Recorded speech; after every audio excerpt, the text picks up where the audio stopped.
Welcome to Conversations from the Barn at Everwood Farmstead. These are casual chats with visiting artists. Creaky barn, bugs, and all. Enjoy.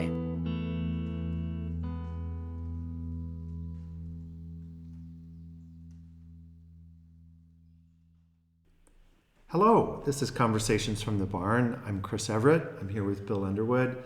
And this evening we are so pleased to have our two artists with us from this week, Debra J. Stone and Anna Farro Henderson. Welcome.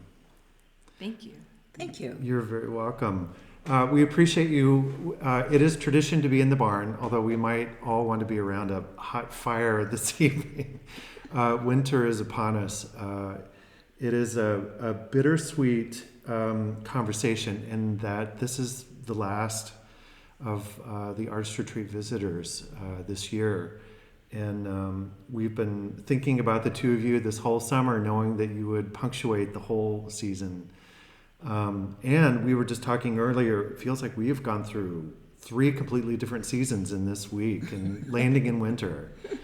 Well, bite your tongue, Chris Everett. It's only fall. Come on. I know. It's 45 degrees. Come on now. Wait till it's 45 below. Yeah. That's right. Yeah, It will for the man happen. there. Exactly. How has your week been for both of you?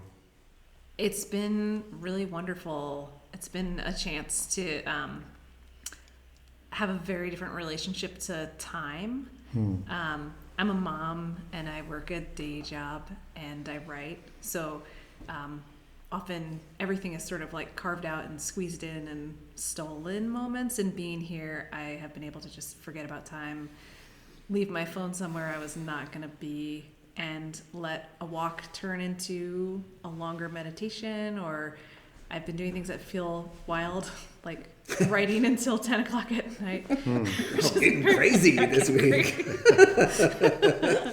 That explains the noise complaints we got from the neighbors. So it's felt really magical. Oh, good.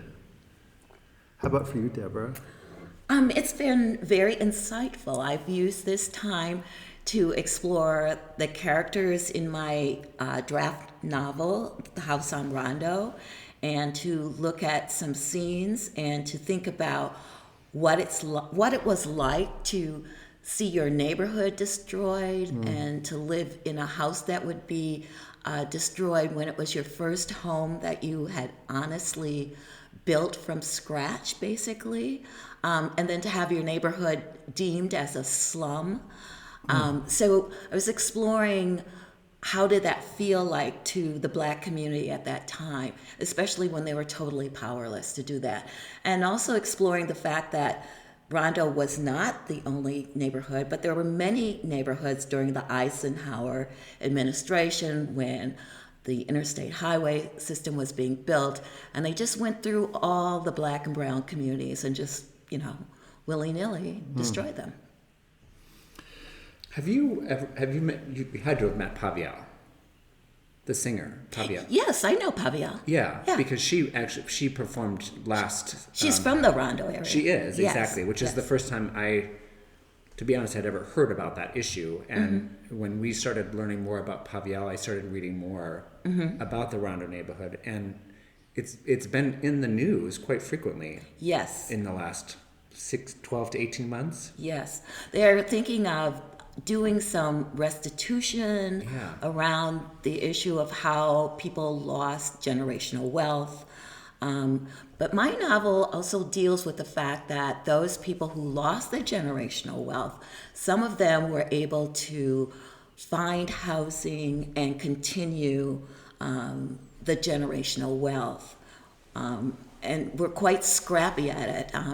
I did some research on my grandparents when they lost their home, and many people were not given the true amount of their houses, and my grandparents sued, and they received more money. So they were able to find another house because a Jewish neighborhood sold their house to them because the whole outside Rondo, the community was redlined. So he was able to find a home about 4 blocks away from Rondo. And when will that book come out? Approximately. I'm sorry to laugh. Okay, I'm under pressure now. This is recorded. So. Right. 2 years. 2 years. All right. 2 years. Okay. Be on the lookout. Okay. Be on the lookout, folks. 2 years. Love it. And you're also working on a YA novel, right? Well, the House on Rondo is a YA adult novel. But I'm also working on poetry. I have trying to pull together a poetry chapbook. And I also have stories called The Kids on Russell Avenue, which is my kind of like home place is north of Minneapolis. My mother is from the Rondo neighborhood and my father is from the north side of Minneapolis.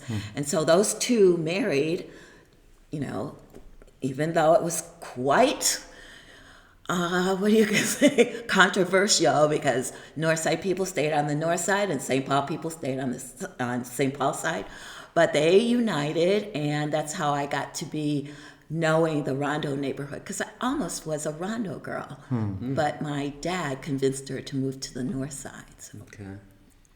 Oh, wow. Interesting. Anna, what did you work on this week? I was working on edits for my book, which the working title is Messy Real Field Notes from the Anthropocene. And I signed the book contract while I was here. Wow, you Contract, both yeah. had. So that was Good really, news. I knew it was coming, but like I hadn't actually gotten it. So that was very exciting. And it's essays, it's nonfiction essays. They're very narrative, very like in the moment scenes, action, accessible, meant to be like not easy to read, but like accessible and fun. It's not hard reading, and it's about being a climate scientist, how I became a scientist, that human experience of the scientific process is, and then leaving science to go work in politics, and the experience of trying to bring the science into politics and trying to work on climate change and environmental policy in politics in very liberal political offices, and basically like trying to figure out why it's not working. and kind of like why things are the way they are, which is generally like leads to very little action on things. Both of your works are so timely in many different ways. I'm curious about the role and the need of artists in the conversations and the tensions of our culture in this moment. I think artists in particular to me as an artist, I can't speak for other artists, but for me, I feel I have an obligation to articulate what is going on in the world, what is going on in my community, and otherwise, what's the point of being a writer and an artist? Two of my heroes are, of course, James Baldwin and Toni Morrison, and both of those folks were in different ways working towards understanding and amplifying what it is to be a Black person in America without the white gaze. And so I like to think of my work carrying on in that canon. I know that's a big, tall order, but I want to see myself in that canon. I know one of the things that we've talked about is I'm really excited for Debra's book because my kids go to school in the Rondo neighborhood, and I like the issues around what happens with 94 in that neighborhood into the future, were things that were talked about in political offices I was in, and having a book that gives you that narrative and the emotions and the humanity of it is so completely different than having a conversation about the environmental review of a particular approach or like the political whatever or the cost comparisons. And so I'm really excited about the book for Cool. I think it's something we really need, and it just feels kind of unbelievable that there aren't a million books about these neighborhoods. Yeah, and I hope my book starts a conversation about what happened, because this is, again, erasure the erasure of history and what happened. And so I hope this book will start more conversations across the country about what happened to these Black and brown communities around the country. And is it possible to give restitution to people who are already ancestors? They're not alive anymore. So what do you do now in the present day to rectify that situation? And do you make suggestions in your book? No. You just examine possibilities. I examine the possibilities. I want to have a more human touch to this. I don't want it to be in the gaze of the society, how the policymakers. I want this to hone in on family, what it meant to families and how they either survived it or didn't survive it. So that's my take on it. What has the process been like of digging up records for your own research? Well, it took me almost a year to get MnDOT to give me the records of my grandparents' file of their home that was destroyed. And part of that's COVID. They probably just didn't have the staff to do all the digging. And I wasn't allowed to go into the building because of COVID. So it was all done online. And most of my research, because of COVID, was pretty much online. And also oral histories from people that I know. Yeah, the power of storytelling around Yes. the human stories, how that brings all of it to life, And I far think- beyond just data. Right, and I think telling the human story helps shape policy in a more realistic manner Yes. than just using the statisticians and all the scientific data. How does this impact real people, real families, and letting the storyteller, let the writer, storyteller, put that human touch to it. And how did your time here this week impact your work? This specific location, this solitude, Yeah. your chance to sing outdoors on a path at 10 p.m. Or see a rainbow at sunrise this morning. Yeah, beautiful. Yeah, I think that it was having time be expansive and not having to fit it in. The kind of particular thing I was focused on this week was the sort of origin story of becoming a scientist, and I was not a kid that people pegged as a scientist. And I think that's a really important story of who we tell ourselves are scientists, or what does it mean to be a scientist. And so kind of going back and trying to so it's not it's this is my childhood and my background, and then here's the turn where I become a scientist, and being able to tell that story. And so I think just going for walks, taking a thought and walking around with it, and then sitting here with this view and feeling not constrained by time, it just makes the creative process really different, where I like to write by hand, that feeling of no rush. You could try out ideas and play with things, and for it to be playful versus, I don't know, maybe anxiety producing. I think for me, writing, there's the initial creative phase where you're creating and putting something out, and you don't you can't predict it. It surprises you. It sort of takes control.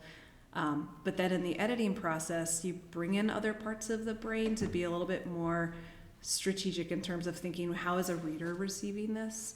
And it felt really helpful to have the expansive time and space to flip back and forth between those, because I think the danger in editing is if you get too far into the strategic. Yeah. How has nature been a partner for both of you? Well, first of all, Anna was in the barn and I was mostly in the house because I love the house. I think it's so beautifully curated that I found every nook and cranny fascinating. But I also went outside and walked, and I had a chance to scare a deer, and the deer came prancing right in front of me. So those are special moments to me. And I really love the property and how it butts up against the agricultural neighbors. And then you have the, I'm not sure, are they Amish or Mennonite people coming down in The their horse and buggies, buggies, yeah. horse and buggies. I'm going like, oh wow, this is the 21st century, but they're still in the 18th or 19th century. So it was a nice juxtaposition because I don't see those things in my neighborhood. I'm a very urban person, except my husband and I do some camping in our little glam teardrop, but and we just like 5 years ago started that camping business. So it was really I enjoyed, and it did feed my work, doing the long walks and stuff around the property and stuff. So but again, I love your house. Thank you. What I love about your story is that you scared the deer. The deer didn't scare you. Oh yeah. I was waiting to see if maybe you would flip that and be like, no, to be honest, really the deer scared me. But No, not really, because I could see her. I could see her coming, and then she saw me, and she goes. I said, "Don't be scared. I'm okay. I don't have a bow or a rifle. I'm Right, your yes. neighbor." Anna, how was nature as a setting for you? So I also live in a really urban area, and I live pretty close to a busy street, so there's always that like traffic noise. And I felt like I was so in tune with the soundscape here. And so like over the course of the week, as you said, there were changes in seasons. We went from summer to winter, and there were not dried leaves on the ground, and now there are. And just that sound, and like as you get more and more dried leaves, that like crunching. And I scared some turkeys out of a tree, and I was like meditating on the hill, and pheasants came like out of a painting over the meadow, and just like the sounds of the chipmunks and the bees and the electric fences, like all of it. And sitting in this barn in the dark, because there were a couple nights I stayed here till it got pretty dark, or totally dark, and I could hear animals outside, and I didn't know exactly what they were. I assume it was deer eating an apple, but it just felt really I don't know, just like that sense of like the world being bigger and things that I don't remember, I forget when I'm in the city. And it was helpful also for just like I'm writing about being a kid who loved nature but was more into like dreamy artistic imagination and landing in the study of earth science. And so just kind of like that connecting, it feels important and meaningful to have that chance to connect with nature. I also want to say I connected with the spirits in your house. Bill, buckle up. I know, this is interesting. It was one night, and I was sleeping. It was maybe about 3:00 in the morning, and I felt a presence, and I was like, "Oh shit!"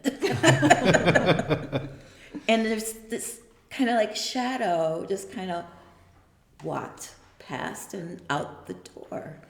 And I said, "Okay, well, they're not interested in me." It just felt like somebody was checking in on me.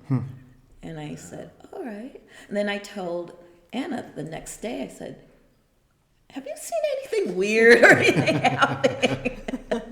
And she said, no, have you? I said, well, yeah. I'm not sure. Maybe I was dreaming, but Okay, so now you gotta tell me. like... You gotta tell me which bedroom you were in. But you should guess.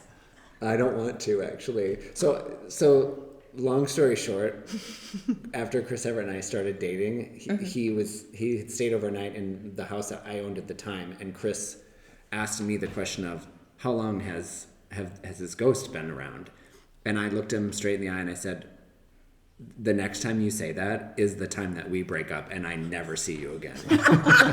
And so literally, so right away when you said that, Chris was like, buckle up, because I have told him from day one of living at this farm, I'm like, you see anything, you talk to anybody, you say one word, I'm divorcing you. Like, I'm out, peace out. So Okay. That's how much I like you, Deborah. Okay, That I allowed you I'm to actually tell that story, and the fact that I don't live in that house anymore. Right, you don't live in the house anymore, so you're good. But I just want to say, Just P.S. You're not invited into the new house. Anyway, why not? for real, like, Well, my family, and I've written about this in my book, that the women in my family seem to have a feel for things like that. It's not like, we're mediums or anything like that. We try to make a living off it or anything, but there are things that we kind of feel. Yeah. And I was just feeling that, and it was like, okay, all right, this is an old house. It's on old land. Something's here, but it's not dangerous or anything. It's I just here. will say, for whatever it's worth, anything that The rule I've still ever applies to you. I know anything that I've ever experienced here there has never been any negative energy. That's around what it. Deborah said to me. She was Yeah. I sort of like being in the barn at night, and my kids, I'd send a video, and they were like, "Are there ghosts in there?" Because I have some fiction work that relates to ghosts, but it's not set in the Midwest. Okay. And I feel like because growing up on the East Coast, I saw ghosts. And I never feel anything here, and I feel like I'm just like somehow out of tune. Yeah. The regional ghosts here. But I was in this barn at night, and I'm like, are there ghosts? Like, is there anything? And I did not feel anything. That's a good answer. I probably won't be invited back, but that's okay. No, you're good. You're good. I also walked through the trails in the dark and didn't feel anything. Oh, Yeah. that's even better. But I'll tell you one thing, I never I love felt it. it again. I never felt it again. So whatever that was about, Just checking in. yeah, it just checked in with me, and that was it. I guess I was cool. I love the idea of like regional ghosts. I love that you think like the regional ghosts here are just not as strong as the ghost out east. So I really want to make an app where people could put ghost experiences into like a map, and then you could go places and see where they are. Oh, yeah. But it came out of a friend being like, there just aren't enough ghosts in St. Paul. And I was like, Oh, yeah. she's not in the right But, place. but it might also just be like not being in line with the ghosts of that place. Of that place. I have heard Lake Minnetonka has a lot. And in fact, and this is maybe a story for later, but I used to live in Deep Haven, and we were aware of 2 houses that 3 different families had moved in and left, and they Oh, wow. all talked about the same ghost. Oh, my childhood house had ghosts that my parents, who are not ghost-like people, talked about, like calling the police because all the drawers were being opened and they thought somebody was downstairs and nobody was there. But Yeah. but it wasn't. We didn't move out. They didn't leave because Okay. of it. I had been there long enough that Okay, families they had just, come like- through. Yeah. Yeah. I don't know.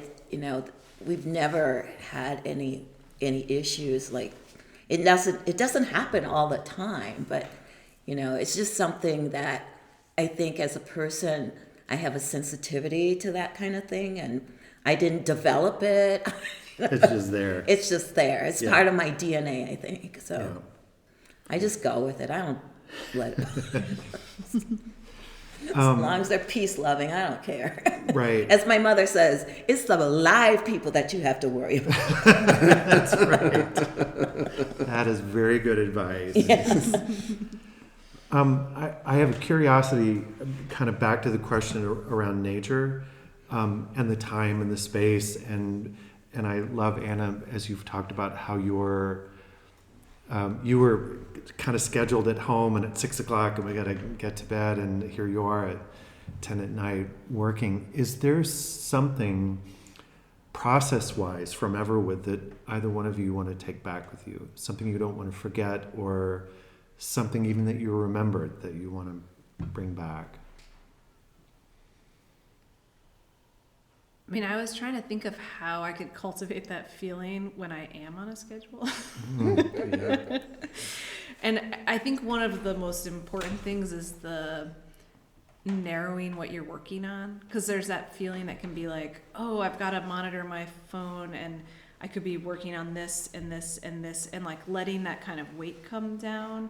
And I think the being here and, you know, like not worrying about thank you very much to my family, not worrying about any of the responsibilities there.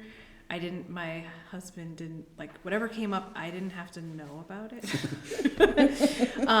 And then just sort of choosing, and I chose by day, like, okay, this day I'm totally just working on this, and this other thing has come in, like I got the edits, but I'm not going to look at them till tomorrow. And so I think that discipline, and it doesn't work if you feel like you're like barring the door against everything and it's like beating down on you and really loud, but somehow to try to like give that permission. I felt like when we arrived, there was a sense, well, before we arrived, we got the package that was beautiful and like the little envelope to write our intentions on. And then when we arrived and Oakley greeted us, and I got here, like you guys were already on the tour, and she was like, do you need anything? And I'm like, no, I'm fine, I'll just join, you know, like, it's like, you know, just like jump in line. And she was like, well, you know, you just got here. Would you like to like get a glass of water or, you know, go to the bathroom? And she's like, here, let's go in the house. And then she kind of went through like, you know, here's where things are. Like, you don't need to worry about this. You don't need to worry about that. And that sense of like permission that you don't need to worry about these things, that it's okay to take that time. I feel like those are some of the like secret ingredients of being able to feel like there is time for the creative work without it being like stolen and squeezed. Yeah. It's beautiful. Yeah. I think I'm going to take back with me is it's not that hard, Deborah, to sit your butt in a seat and work. All you have to do is just sit down and do it. And so that's what I'm going to take back with me. I have a way of procrastination, so I'm going to be less of a procrastinator and more of a person that just takes her time and sits down and let my characters talk to me and work from there. I do have another suggestion for you to take back with you. And I think at about 3:30 this morning, you just capture that little spirit, put it in your suitcase, and close the zipper and take it home with you. Take it home with you. Is that okay? Can we work on that? I don't think she wants to go. Oh, we even know the she part. I think it's a she. For I think real? it's a she. Okay, Yeah. next topic. Where are we? I think you have to like accept things in is the only way Yeah. to move through, like to get to know them. Yeah. It seemed like a very caring and gentle spirit because it felt, I wrote it down in my journal that it felt a little bit like one of my relatives checking in on me. You know, like at night you come in and you look at your children, are they sleeping okay? Is everything okay? And then they leave. And that's how I felt. It was like someone checking in on you. Is she okay? It looks like she's okay. So. I'm going to think about this one for a while. But it's all good. It's all good. It's all good. It's good. Yeah. We have a traditional final question for all of our podcasts. I And think we, I know Anna's answer. Do I'm going you? to write it down right now. It's like Jeopardy. you know Final what's coming. And so we'll ask for the two of you. And so the question is, how have you experienced beauty today? Last night was the first time I slept with the windows closed and the curtains closed then, because there's no point in closing the curtains if the windows, you want the air. Because I was in this barn with everything open. Like, as much as possible, I like to like feel like I'm outside. And so I was like, I'm going to sleep in. And then I woke up at 6:30 this morning and I was like, shit, I thought I got past that coming to this residency. Like, I wasn't on a schedule. And I peeked out the window and I saw this like red and I was like, I'm going to go back to sleep. I don't care.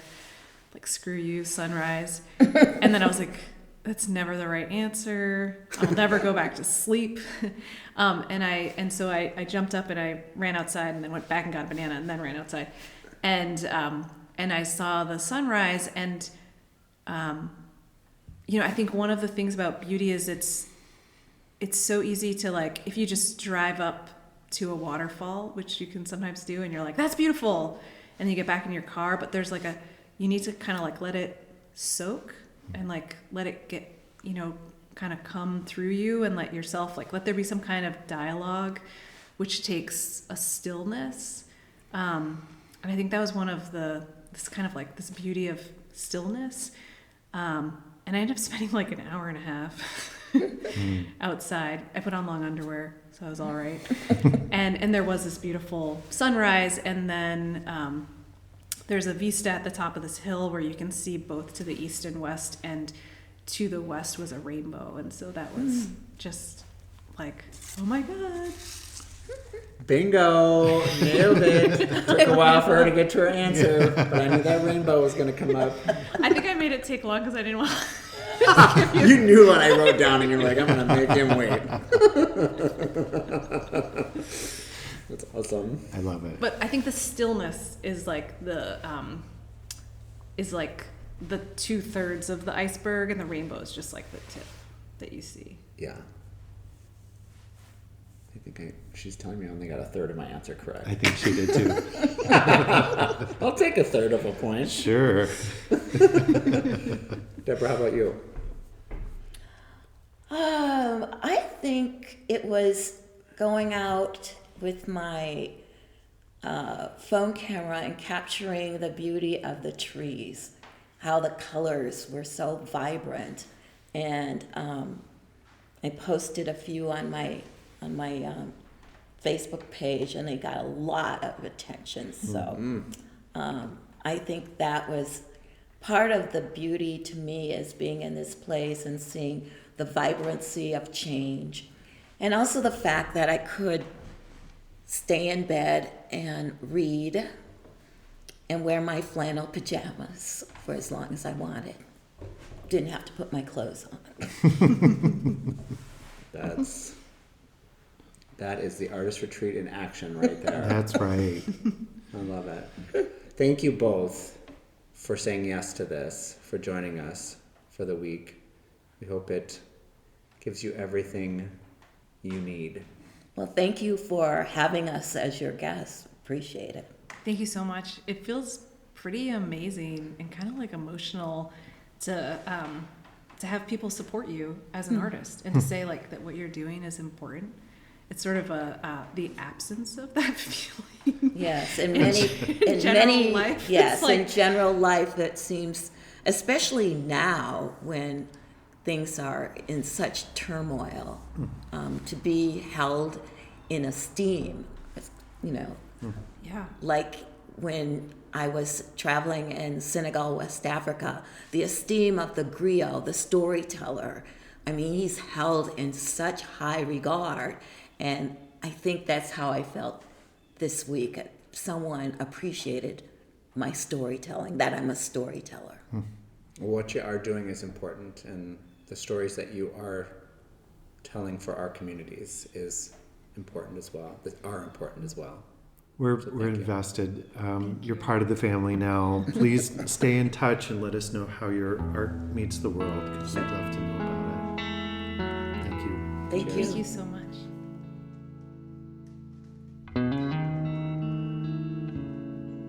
Thanks for listening to Conversations from the Barn at Everwood Farmstead. Our theme music is provided by John Mark Nelson. Wishing you all good health.